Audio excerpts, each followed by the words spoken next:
आकाशवाणी.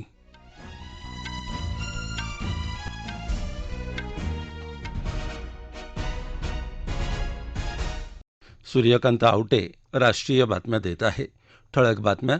प्रधानमंत्री नरेंद्र मोदी उद्या मुंबईच्या दौऱ्यावर. मेट्रोच्या मार्गिकांसह विविध विकास कामांचं भूमिपूजन आणि लोकार्पण. जागतिक आर्थिक परिषदेत राज्याचे 1,37,000 कोटी रुपयांचे करार. 1 लाखांपेक्षा अधिक रोजगार निर्माण होण्याची शक्यता.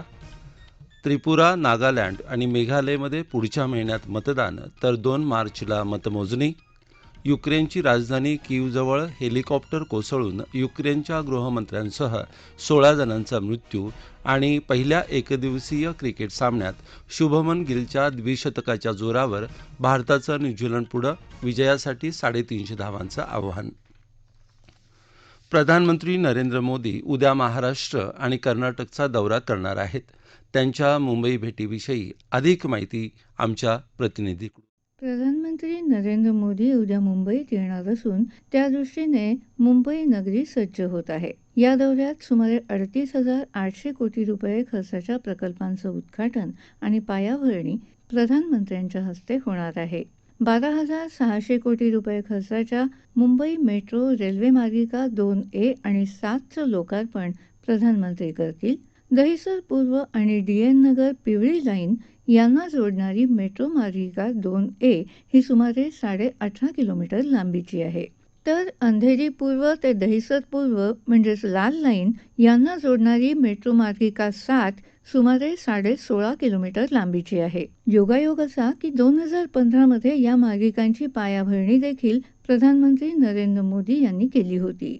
मेट्रो महानगरांमध्ये प्रवासाची एकात्मिक सुविधा उपलब्ध करून देणारं मुंबई वन मोबाईल ॲप आणि नॅशनल कॉमन मोबिलिटी कार्ड यांचं उद्घाटनही प्रधानमंत्र्यांच्या हस्ते होणार आहे. मेट्रो प्रवासाबरोबरच उपनगरी रेल्वे आणि बसेससह अन्य सार्वजनिक परिवहन सेवांसाठी देखील या सुविधेचा विस्तार केला जाऊ शकतो. म्हणजे एकाच कार्डाच्या सहाय्याने या विविध मार्गांवर प्रवास करता येईल. प्रवाशांना अनेक कार्ड किंवा रोख रक्कम बाळगण्याची गरज भासणार नाही. याशिवाय सुमारे 17,200 कोटी रुपये खर्च करून बांधल्या जाणाऱ्या 7 सांडपाणी प्रक्रिया केंद्रांची पायाभरणी, हिंदू हृदय सम्राट बाळासाहेब ठाकरे आपला दवाखानाचं तसंच मल्टी स्पेशालिटी सरकारी रुग्णालयाचं उद्घाटन आणि शहरातल्या 397 किलोमीटर लांबीच्या रस्त्यांच्या काँक्रिटीकरणाच्या कामाचा प्रारंभ प्रधानमंत्र्यांच्या हस्ते होणार आहे. कोविड-19 आणि लॉकडाऊननंतर फेरीवाल्यांना त्यांच्या व्यवसायासाठी सुलभतेने भांडवल उपलब्ध व्हावं यासाठी सुरू केलेल्या प्रधानमंत्री पथविक्रेता आत्मनिर्भर निधी योजनेअंतर्गत 1 लाखाहून अधिक फेरीवाल्यांना कर्ज वाटप करण्यात येणार आहे. या कर्ज वाटपाचा प्रारंभ प्रधानमंत्र्यांच्या उपस्थितीत उद्या मुंबईत होईल. स्वित्झर्लंडमधल्या दावोस इथल्या जागतिक आर्थिक परिषदेत विविध उद्योगांनी गुंतवणुकीसाठी महाराष्ट्राला पसंती दिली असल्याचं मुख्यमंत्री एकनाथ शिंदे यांनी सांगितलं. दावोस इथं मुख्यमंत्र्यांनी एका व्हिडिओ संदेशाद्वारे ही माहिती दिली. या परिषदेत एकूण 1,37,000 कोटी रुपयांच्या सामंजस्य करारांवर स्वाक्षऱ्या करण्यात आल्याचं त्यांनी सांगितलं. यामुळे राज्यात जवळपास 1 लाख रोजगार निर्माण होतील असं ते म्हणाले. यामध्ये विविध सेक्टरमध्ये हे इन्व्हेस्टमेंट होतीये. त्यामध्ये हायटेक अँड इन्फ्रास्ट्रक्चर इंडस्ट्रीमध्ये जवळपास 54,276 कोटीचे MOU झालेले आहेत. जवळपास त्यामध्ये 4,300च्या जवळपास नोकऱ्या उपलब्ध होतील. यामध्ये 6 कंपन्यांनी सहभाग घेतलेला आहे. एनर्जी सेक्टरमध्ये म्हणजे रिन्युएबल आणि इलेक्ट्रिक व्हेकल यामध्ये 46,800 कोटीचे MOU साईन झाले आणि यामध्ये जवळपास 45,000 रोजगार उपलब्ध होतील. IT, फिनटेक आणि डेटा सेंटर या सेक्टरमध्ये जवळपास 32,414 कोटीचे MOU साईन झाले आणि यामध्ये अंदाजे 8,700 रोजगार उपलब्ध होतील. स्टील मॅन्युफॅक्चरिंगमध्ये 2,200 कोटीचे MOU साईन झाले आणि 3,000 जवळपास रोजगार उपलब्ध होतील. त्याचबरोबर अॅग्रो अँड फूड प्रोसेसिंगमध्ये 1,900 कोटीचे MOU साईन झाले आणि त्यामध्ये जवळपास 600 रोजगार उपलब्ध होतील. राज्यात गुंतवणूक करणाऱ्या उद्योगांना राज्य शासन पूर्ण सहकार्य करेल असं आश्वासन मुख्यमंत्र्यांनी यावेळी दिलं. दरम्यान दावोस दौऱ्यावरून मुख्यमंत्री एकनाथ शिंदे आज मुंबईत परतले. मंत्रिमंडळ सदस्य शंभूराज देसाई, दीपक केसरकर आणि इतरांनी त्यांचं विमानतळावर स्वागत केलं. प्रजासत्ताक दिन सोहळ्याचा भाग म्हणून यंदा विविध कार्यक्रम आयोजित करण्यात येणार आहेत, अशी माहिती संरक्षण सचिव गिरीधर आरामणे यांनी आज नवी दिल्लीतल्या पत्रकार परिषदेत दिली. यात मिलिटरी टॅटू आणि आदिवासी नृत्य महोत्सव, आदिशौर्य पर्व पराक्रम का, वीरगाथा, वंदे भारतम नृत्य स्पर्धा यांचा समावेश आहे. येत्या 23 जानेवारीला पराक्रम दिवस या कार्यक्रमानं सोहळ्याला सुरुवात होणार असून 30 जानेवारीला समारोप होणार आहे. अधिकाधिक लोकांना सोहळ्यात सहभागी होता यावं या दृष्टीनं कार्यक्रम आखले आहेत. तसंच चित्ररथांची निवड पारदर्शक पद्धतीनं झाली आहे, असंही गिरीधर यांनी सांगितलं. केंद्रीय निवडणूक आयोगानं आज नागालँड, त्रिपुरा आणि मेघालयातल्या विधानसभा निवडणुकांची तारीख जाहीर केली. त्रिपुरामध्ये 16 फेब्रुवारीला तर मेघालय आणि नागालँडमध्ये 27 फेब्रुवारीला मतदान होईल. या तिन्ही राज्यात 2 मार्चला मतमोजणी होईल. या तिन्ही राज्यांमध्ये प्रत्येकी 60 विधानसभा मतदारसंघ असून या विधानसभांचा कार्यकाळ मार्चमध्ये पूर्ण होणार आहे. निवडणूक आयोगानं पुण्यातल्या कसबा पेठ आणि चिंचवड या 2 विधानसभा मतदारसंघांसाठी पोटनिवडणूकही जाहीर केल्या. मुक्ता टिळक आणि लक्ष्मण जगताप यांच्या निधनानं या जागा रिक्त झाल्या आहेत. या ठिकाणीही 7 फेब्रुवारीपर्यंत अर्ज दाखल करता येतील आणि 27 फेब्रुवारीला मतदान होईल. राज्यातल्या या दोन्ही मतदारसंघातही 2 मार्चला मतमोजणी होईल. दिल्ली विधानसभेच्या अधिवेशनात आज तिसऱ्या दिवशी भाजपाच्या 5 आमदारांनी नियमबाह्य वर्तन केल्याबद्दल त्यांना मार्शल्सद्वारे बाहेर काढण्यात आलं. यमुना नदीच्या वाढत्या प्रदूषणाबाबत चर्चा घेण्याची मागणी हे सदस्य करत होते. विधानसभा अध्यक्ष रामविलास गोयल यांनी त्यांची मागणी फेटाळली. या आमदारांना सभागृहाबाहेर काढल्यानंतर त्यांनी मुख्यमंत्री अरविंद केजरीवाल यांच्या कार्यालयापुढं आंदोलन सुरू केलं. यमुना नदी स्वच्छ करण्यात दिल्ली सरकार अपयशी ठरलं असल्याचा आरोप 5 आमदारांनी केला. हे सरकार गंभीर प्रश्नापासून पळ काढत असल्याचा आरोपही त्यांनी केला. आज सभागृहाचं कामकाज सुरू होतानाच भाजपाचे आमदार यमुना नदीच्या प्रदूषित पाण्यानं भरलेल्या बाटल्या घेऊन सभागृहात शिरले होते. नदीमार्गे जलप्रवास करणारं जगातलं सर्वाधिक लांबीची गंगा विलास क्रूज आता बिहारमधल्या मुंगेर इथं पोहोचले आहे. मूळ नियोजित प्रवास आराखड्यानुसार हे जहाज बेगुसराय मधल्या सिमरिया इथं जाणार होतं. मात्र सुधारित आराखड्यात या जहाजाचा मार्ग बदलण्यात आला आहे. या जहाजातल्या प्रवाशांनी आज बिहार योग विद्यालयासह मुंगेर परिसरातल्या अन्य ऐतिहासिक स्थळांना भेटी दिल्या. हे जहाज आज मुंगेरमध्येच मुक्काम करणार आहे.